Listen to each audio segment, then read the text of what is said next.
हम जानेंगे आखिर तोता ने मैना को दुष्ट मंत्री के करने का फल क्या बताया है। तो चलिए कहानी की शुरुआत करते हैं। प्राचीन समय की बात है।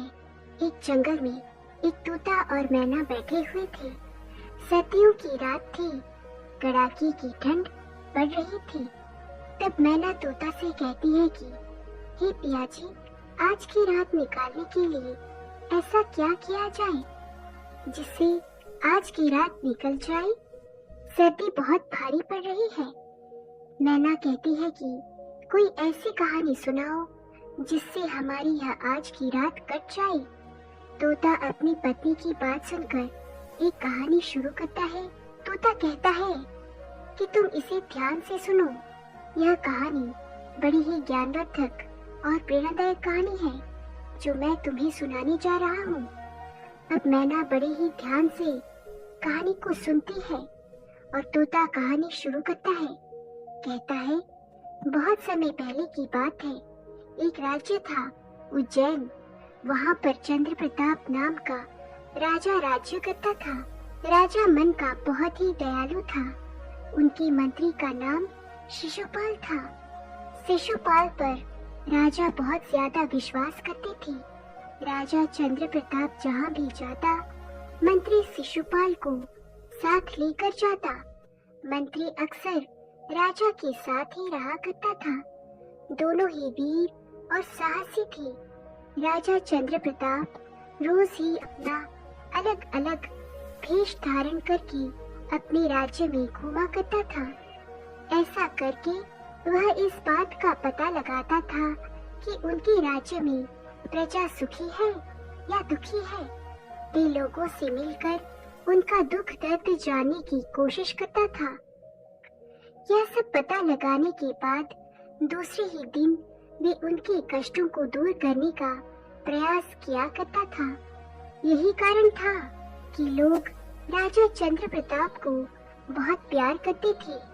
इसी कारण राजा का यश और कीर्ति बहुत दूर दूर तक फैली हुई थी। उनके राज्य में हर और सुख शांति थी। उनके राज्य में चोरी चकारी और डाकू लुटेरों का प्रजा को कोई भय नहीं था। लोग चैन की नींद सोते थे। एक दिन राजा और मंत्री दोनों अपने अपने घोड़ों पर सवार होकर अपने नगर की ओर तेजी से चले जा रहे थे। वे दोनों शाम होने से पहले ही अपने नगर उज्जैन पहुंच जाना चाहते थे ताकि अंधेरा होने से पहले वे अपनी राजधानी में पहुंच जाएं। जैसे ही राजा को यह पता चला कि उसके राज्य में कहीं भी उसकी प्रजा कष्ट में है या किसी स्थान पर गरीब और असहाय लोगों पर चोर लुटेरों ने हमला कर दिया है, तो राजा जल्दी से जल्दी खुद अपने सिपाहियों को लेकर वहां पर पहुंच जाता था और लोगों की रक्षा करता था। उसे देखते ही लुटेरे डाकुओं के हौसले पस्त हो जाते थे और वे वहां से दुम दबाकर भाग जाते थे। आज सुबह भी राजा चंद्र प्रताप को एक ऐसी ही खबर मिली थी। आज सुबह उसके एक दूत ने आकर उन्हें बताया कि लुटेरे भोले भाले किसानों के पशु और उनकी संपत्ति को लूट रहे हैं। हमेशा की तरह राजा चंद्र प्रताप अपने मंत्री शिशुपाल और कुछ सैनिकों के साथ वहां पहुंच गए। राजा के समय पर वहां पहुंचने के कारण लुटेरों को वहां से भागना पड़ा। जब लुटेरे वहां से भाग गए तो राजा ने अपने सैनिकों को किसानों की सहायता करने के लिए वहीं पर छोड़ दिया और खुद मंत्री शिशुपाल के साथ वापस महल की तरफ लौट पड़े। राजा और मंत्री इस समय राजधानी से 6-7 मील की दूरी पर रह गए थे। दोनों के घोड़े बहुत तेज भाग रहे थे। अचानक उनके दोनों घोड़े रुक गए और घोड़ों ने हिनहिनाना शुरू कर दिया। दोनों घोड़ों ने अपने पैर आगे कर लिए और फिर जोर जोर से अपने पैर जमीन पर मारने लगे। राजा और मंत्री दोनों को कुछ भी समझ नहीं आ रहा था कि यह क्या हो रहा है। उसी समय उन्हें सामने मार्ग में एक बड़ा सा नाग दिखाई दिया। नाग के शरीर में कोई हलचल नहीं थी। उस नाग से कुछ ही दूरी पर एक दिव्य नागमणि पड़ी हुई थी, जो शायद उस नाग के मुंह से निकल कर गिरी थी। उस नाग को देखकर राजा चंद्र प्रताप ने सहानुभूति प्रकट करते हुए कहा, अरे यह तो दिव्य मणि धारण करने वाले नाग देवता है। वे दुखी होकर कहने लगी, इस वीर नाग की ऐसी दुर्गति किसने की है? इसे किसने मारा होगा? राजा की बात सुनकर मंत्री ने शोक प्रकट करते हुए कहा, हाँ महाराज, हमारे राज्य की धरती पर आज तक ऐसा पाप नहीं हुआ है, लेकिन आज ऐसा हो चुका है। राजा ने कहा, हाँ शिशुपाल, यह बात तो बहुत बुरी हुई। राजा ने चिंतित होते हुए पूछा कि अब क्या करें। यह देखकर राजा ने सोचा कि अब और कोई उपाय नहीं है, हमें इस नाग को जीवन दान देकर फिर से जीवित करना चाहिए। शायद मंत्री शिशुपाल भी उनके मन की बात समझ चुका था। मंत्री शिशुपाल ने कहा, महाराज, आपको तो संजीवनी विद्या आती है, उस विद्या से इसे फिर से जीवित किया जा सकता है। आप इसे एक अवसर के रूप में भी देख सकते हैं। इससे आपको अपनी विद्या को आजमाने का भी मौका मिल जाएगा। इस अवसर पर आपको उस विद्या का चमत्कार देखने का मौका नहीं खोना पड़ेगा। मंत्री की बात सुनकर राजा चंद्र प्रताप सिंह और भी गंभीर हो गए और कुछ सोचने लगे। थोड़ी देर कुछ सोचने के बाद राजा बोले, शिशुपाल, यह विषधारी नाग है, इसे लोग मारने में ही पुण्य समझते हैं। फिर क्या ऐसी प्राणी को संजीवनी विद्या से जीवित करना ठीक रहेगा? मंत्री शिशुपाल ने कहा, महाराज, भगवान शंकर ने भी एक राक्षस को जीवित करने के लिए संजीवनी मंत्र का प्रयोग किया था। देव पुत्र को पुनर्जन्म देने से उन्हें काफी दुख भोगना पड़ा था। इसीलिए महाराज, जिसे हम दुनिया में अच्छा समझते हैं, आमतौर पर वही विश्वासघाती और बुरे होते हैं। यदि कोई बुरा भी हो और उसे जीवन दान दिया जाए, तो भी जीवन दान देने से बड़ा कोई पुण्य नहीं होता। यह बड़े बूढ़ों का अनुभव है। ऐसा कई बड़े बूढ़े आज तक कहते आए हैं। मेरी समझ में तो यही आता है कि यदि इस समय आप संजीवनी विद्या का प्रयोग करके इस मरे हुए नाग को जीवन दान देंगे, तो इसमें कोई बुरी बात नहीं है। जरा सोचिए महाराज, यदि आप अपने मंत्र के प्रभाव से इसे जीवित कर पाए, तो आपकी खुद की आत्मा कितनी खुश होगी। आप एक बार अपनी इस विद्या को आजमा कर तो देखिए।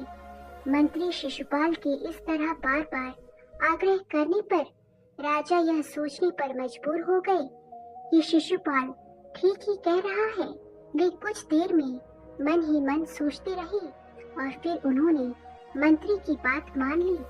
राजा अपने घोड़े से नीचे उतरे और उस मरे हुए नाग के पास जा पहुंचे। राजा के साथ साथ मंत्री भी अपने घोड़े से नीचे उतर आया और जाकर उनके पास खड़ा हो गया। राजा अपनी संजीवनी विद्या के मंत्र को कुछ दूरी पर खड़े होकर पढ़ने लगे। राजा द्वारा बार बार कोशिश करने पर भी उस मरे हुए नाग में कोई हरकत पैदा नहीं हो रही थी। राजा को अपनी विद्या पर बहुत विश्वास था, लेकिन बहुत कोशिश करने के बाद भी वह नाग जीवित नहीं हो रहा था। राजा मन ही मन बहुत व्याकुल हो गया और यह सोचकर उन्हें खुद पर भी बहुत क्रोध आने लगा कि मेरा यह मंत्र काम क्यों नहीं आ रहा है। वे समझ नहीं पा रही थी कि आज नाग पर मेरी संजीवनी मंत्र काम क्यों नहीं कर रही है। यह सोचकर राजा मन ही मन दुखी हो रहा था। तभी मंत्री ने कहा, महाराज, आपके मंत्र का कोई भी असर इस नाग पर दिखाई नहीं दे रहा है। इससे पता चलता है कि आपके गुरु ने आपको झूठा मंत्र बताया है। और ऐसे झूठे गुरु का क्या विश्वास करना। राजा को अपने गुरु पर पूरा विश्वास था, इसीलिए उन्हें मंत्री के कहे यह शब्द अच्छे नहीं लग रहे थे। राजा ने थोड़ा क्रोधित होते हुए कहा, नहीं नहीं मंत्री जी, ऐसा नहीं है। मेरे गुरु और संजीवनी मंत्र पर कभी अविश्वास मत करो, नहीं तो तुम्हें पाप लगेगा। मंत्री ने कहा, महाराज मैं किस तरह विश्वास करूं? आप स्वयं ही देख लीजिए। महाराज, यह नाग अभी तक जीवित नहीं हो सका है। यह सुनकर राजा का दिल जल गया। उसने कहा, मैंने इस काम को जानबूझकर करना स्वीकार किया है। जब तक यह पूरा नहीं होगा तब तक मुझे चैन नहीं मिलेगा। राजा को अंदर से तो बहुत बेचैनी महसूस हो रही थी। जब राजा से रहा नहीं गया तो उसने कहा, थोड़ा रुको, अगर इस नाग पर संजीवनी मंत्र का असर नहीं पड़ा तो मैं अपनी दूसरी मंत्र शव प्रवेश का प्रयोग करता हूँ। तुम देखना कि इस मंत्र का कैसे चमत्कारी प्रभाव होता है। फिर तुम मान जाओगे कि मेरे गुरु और उनकी दी हुई विद्या में कितनी सच्चाई और बल है। राजा ने बड़े गर्व से कहा। मंत्री ने बात को पलटते हुए कहा, जाने भी दीजिए महाराज, क्यों बेकार में पीछे पड़े हुए हो। चलो इस काम को छोड़ो, रात हो रही है, अंधेरा होने से पहले ही हमें राजधानी पहुंचना है। राजा ने मंत्री से कहा, नहीं नहीं, अब यह नहीं हो सकता। राजा की तो अब मन पर बात बन गई थी। राजा थोड़े जोश में आकर बोले, मंत्री तुम मेरे शरीर को संभालो, मैं अपनी आत्मा इस नाग के शरीर में डालता हूँ। तुम्हें यह मरा हुआ नाग थोड़ी ही देर में जीवित दिखाई देगा। जैसे ही यह चलने फिरने लगेगा वैसे ही मैं जल्दी से अपनी आत्मा दोबारा अपने शरीर में डाल दूंगा और मैं वापस जीवित हो जाऊंगा। इस काम को करते ही हम राजधानी चलेंगे। मंत्री को राजा का कहना मानना पड़ा। राजा चंद्र प्रताप ने पुरुषत्व प्रवेश मंत्र का जाप शुरू कर दिया। धीरे धीरे राजा का खुद का शरीर ढीला और निर्जीव पड़ने लगा। थोड़ी ही देर में राजा का शरीर शव बन गया और जो मरा हुआ नाग था वे जीवित होकर हरकत में आ गया। थोड़ी ही देर में उस नाग ने जोर से अपना फन उठा लिया। बस उसी समय कुछ ऐसा हुआ जिसकी किसी ने उम्मीद भी नहीं की थी। जैसे ही राजा की आत्मा ने उस नाग के शरीर में प्रवेश किया वैसे ही मंत्री ने अपनी आत्मा राजा के निर्जीव शरीर में डाल दिया। इसके बाद उसने जल्दी से अपने निर्जीव शरीर की तलवार से टुकड़े टुकड़े कर डाले। नतीजा यह हुआ कि राजा की आत्मा जो कि नाग के शरीर में प्रवेश कर चुकी थी वे नाग में ही रह गई और मंत्री की आत्मा अब राजा के शरीर में जा चुकी थी। मंत्री अपने उस चाल में कामयाब हो चुका था जिसके बारे में राजा ने कभी भी सोचा नहीं था। अब राजा देहधारी मंत्री जोर जोर से हंसने लगा और कहने लगा, राजन, आज तक मैं इसी मौके की राह देख रहा था। आज कितने सालों के बाद मेरी यह इच्छा पूरी हुई है। राजन, अब आप नाग बन चुके हो और मैं राजा। राजन, अब तुम नागलोक में जाकर वहाँ पर रहकर नागलोक के सुख भोगो। अब तुम यहाँ से निकलो। मंत्री की यह बात सुनते ही सर्प ने जोर जोर से फुक्कार मारी और कहा कि दुष्ट विश्वासघाती मंत्री, तुमने मेरे साथ छल किया है, लेकिन देखना मैं इस विश्वासघात का बदला अपने विषधारी दांतों से लेकर रहूंगा। और नीच पापी, तो देखना मैं तुझे दंड देकर अपना शरीर वापस ले लूंगा। मैं देखता हूँ कि तुम मुझसे बचकर कहाँ जाता है। इतना सुनते ही मंत्री क्रोध से भरकर चिल्लाया और बोला, देखो आगे मत बढ़ना, अपना फन उठाने की कोशिश भी मत करना, वरना मैं अपनी तलवार से तेरी गर्दन अभी उड़ा दूंगा।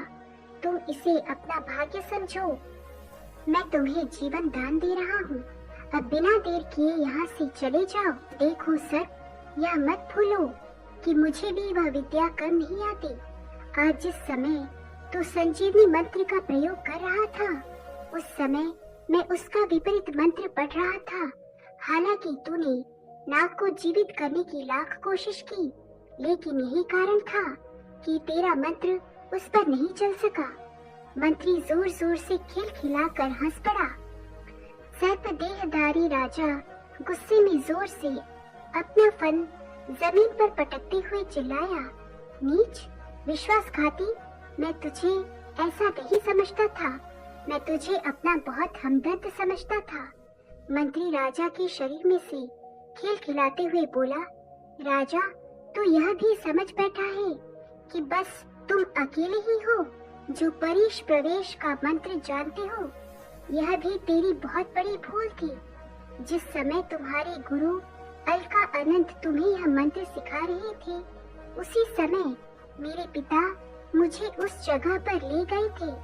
तुम्हारे साथ साथ मैंने भी चुपचाप यह मंत्र अच्छी तरह से सीख लिया था। इसीलिए यह विद्या जितनी तुम्हें आती है, उतनी ही मुझे भी आती है।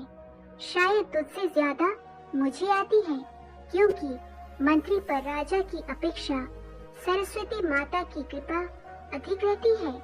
जा अब अपने रास्ते चला जा, नाग कहीं का। नागराज ने भीतर ही भीतर तड़पते हुए थोड़ी देर सोचा कि बेकार में ही इस दुष्ट के हाथों तलवार से मरने से तो अच्छा है कि अपने इसी हाल में जीवित रहना चाहिए। यह सोचकर राजा गुस्से में फन पटकता हुआ घास में घुसता हुआ चला गया। जाते समय उसकी आत्मा मंत्री को ही कोस रही थी। वे मन ही मन कोस रहा था कि कपटी, नीच, इस दुष्कर्म का फल तुझे एक न एक दिन भोगना ही पड़ेगा। उस नाग ने जाते हुए जोर से बोला, तुम्हें इसका दंड अवश्य मिलेगा। नाग बने राजा की यह आवाज जंगल में काफी देर तक गूंजती रही। फिर वह आवाज धीरे धीरे शांत हो गई। राजा की देह धारण किए हुए मंत्री शिशुपाल घोड़े पर बैठकर राजधानी की ओर चल पड़ा। वे मन ही मन बहुत खुश था। उसके दिमाग में तरह तरह के विचार आ रहे थे। वह सोच रहा था कि उसने अपनी चाल के द्वारा राजा को हमेशा के लिए अपने रास्ते से हटा दिया है। अब उसे किसी का भय नहीं है और ना ही कोई बाधा उसके रास्ते में आएगा, और वह अपना बाकी का जीवन राजा बनकर खुशी खुशी आनंद के साथ राजमहल में बिताएगा। अब इतने बड़े नगर का साम्राज्य उसके हाथों में होगा। इस राज्य का प्रत्येक व्यक्ति अब उसके इशारों पर नाचेगा। चारों ओर उसका दबदबा होगा। इस तरह की मीठी मीठी कल्पना करके उसे बहुत आनंद आ रहा था। आज उसे ऐसा लग रहा था मानो पृथ्वी की सारी खुशियाँ उसे मिल गई हों। घोड़ा तेज रफ्तार से दौड़ता जा रहा था। मंत्री ने राजा के रूप में एक हाथ से घोड़े की लगाम पकड़ रखी थी। पृथ्वी पर चारों तरफ अंधकार फैल गया था। रात होने के कारण नीले नीले आकाश पर तारे चमक रहे थे। मंत्री अपने घोड़े पर तेजी से राजधानी की ओर बढ़ते जा रहा था।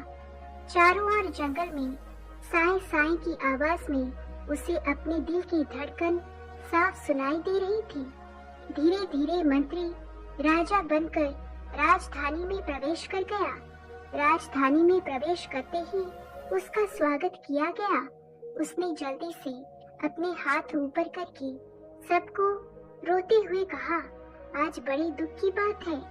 मैं और मेरा मंत्री शिशुपाल लुटेरों को खदेड़ कर जब वापस राजधानी लौट रहे थे, तभी रास्ते में घने जंगल में पहुंचते ही एक खूंखार शेर ने अचानक छलांग लगाकर मंत्री पर हमला कर दिया और मंत्री को मार डाला।